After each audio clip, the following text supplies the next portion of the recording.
Jadi waktu kita mau proses belajar sudah bersih, mata sejuk, hati sejuk, karena gak ada lagi guru yang marah-marah, ya tidak? Ya kan? Baik, sebelum mulainya, kalau ibu cek hadir semua ya. Jadi nggak usah ibu apa ya ibu absen ya. Nanti tinggal ibu periksa aja di buku absensi ibu di sini. Sebelum kita memulai, ibu mau kita explain semua. Ayo bangkit semua.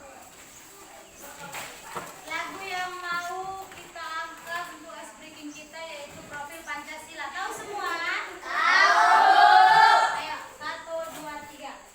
Belajar Pancasila, beriman dan bertakwa pada Tuhan Yang Esa dan berakhlak mulia, berkebinekaan global, gotong royong mandiri, kreatif dan bernalar kritis. Oke, terima kasih. Silakan duduk. Materi pembelajaran kita pada hari ini yang ibu angkat yaitu dari norma. Apa itu norma? Ada yang tahu itu apa norma? Ada yang tahu? Baik, di sini akan ibu jelaskan sedikit apa itu norma. Norma adalah Norma adalah aturan atau ketentuan yang mengikat warga kelompok dalam masyarakat, berfungsi sebagai panduan dan tatanan dan pengendali tingkah laku yang sesuai. Norma dapat juga diartikan sebagai ukuran, aturan atau kaidah yang digunakan untuk membandingkan suatu atau menentukan kebaikan dan keburukan suatu perbuatan. Ayo, jenis-jenis norma itu ada 4, yaitu norma agama, norma kesusilaan, norma kesopanan, dan norma hukum. Baik, ada yang bertanya sampai sini? Ya, silakan nak. Bagus. Contoh dari keempat norma tersebut adalah yang pertama, norma agama. Norma agama adalah norma yang menjalankan ibadahnya sesuai dengan agamanya masing-masing, yang percaya atas keyakinannya. Contohnya, ketika si Ano beribadah, si Sela harus menghargai, karena Ano dan Sela memiliki agama yang berbeda. Termasuk juga saling menghargai satu sama lain, menghargai beda suku, menghargai beda agama. Kedua itu adalah norma kesusilaan. Kita harus berkata jujur dan tidak menyakiti hati orang lain. Yang ketiga itu adalah norma kesopanan, menggunakan bahasa yang sopan dan menghormati orang tua. Contohnya ketika si Sela berbicara dengan ibu harus berkata sopan. Kalau misalkan disuruh orang tua kita menjawabnya, aku nggak mau, harus iya ma, iya pak, tunggu ya. Kalau lagi sibuk ya kan.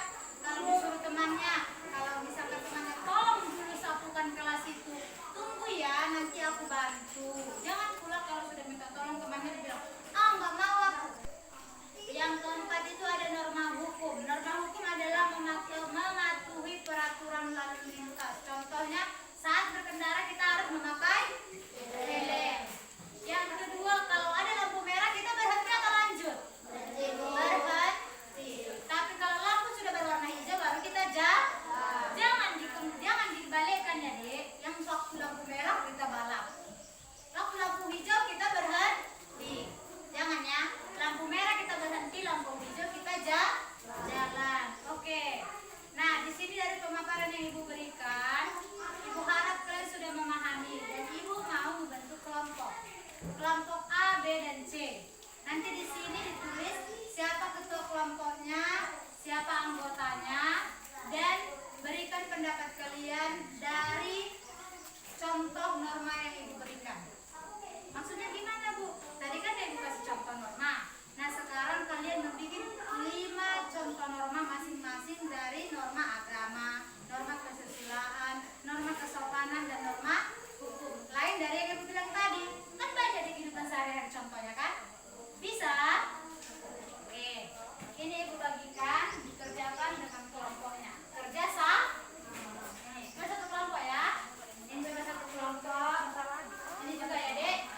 jumpa di pembelajaran selanjutnya. Selamat pagi. Pagi.